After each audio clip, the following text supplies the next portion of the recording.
Hello student, welcome back to my channel. Yes, हम आज बात कर रहे हैं क्लास 12 मैक्रो इकोनॉमिक्स के एक ऐसे यूनिट के बारे में जो कि बिल्कुल ही डिफरेंट टाइप ऑफ यूनिट है। बिकॉज हमने कभी एज ए स्टूडेंट लाइफ ऐसे टॉपिक्स कभी अपने रियल वर्ल्ड में इतने ज्यादा हम लोगों ने नहीं सीखे पढ़े होते। And that topic is all about balance of payment. तो इस शॉर्ट वीडियो में हम लोग क्या समझते हैं कि भाई what is the meaning of BOP, balance of payment होता क्या है। तो बड़े आसान शब्दों में प्यार से समझो बच्चों कि BOP is an accounting statement. BOP क्या है? एक अकाउंटिंग स्टेटमेंट है। ठीक है जी, पहली बात, बीओपी एक अकाउंटिंग स्टेटमेंट है। अंडरलाइन कर लो, सीखना पड़ेगा क्यों है अकाउंटिंग स्टेटमेंट। नंबर टू, क्या करता है बीओपी?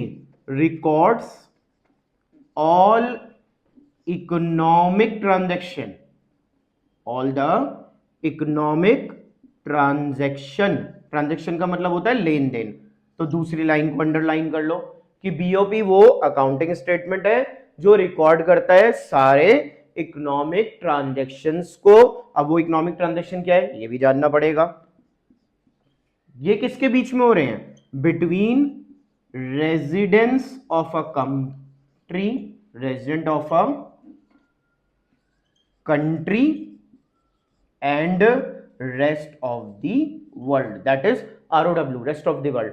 तो बीओपी के मीनिंग में सारा चैप्टर कंप्लीट हो रहा है अगर हम इन शब्दों को, इन वर्ड्स को ध्यान से सीखें कि एक अकाउंटिंग स्टेटमेंट है। तो व्हाट इज अकाउंटिंग स्टेटमेंट, पहला क्वेश्चन। पूरे चैप्टर में इन्हीं वर्ड्स पे ही सब कुछ डिस्कशन होना है। ऑल द इकोनॉमिक ट्रांजेक्शन, तो बात होती है कि सर इकोनॉमिक ट्रांजेक्शन क्या है? Between the resident of a country and the rest of the world. तो who is the resident of a country? तो इन सब चीजों को सीखने के लिए keep on watching the videos and learn more and more.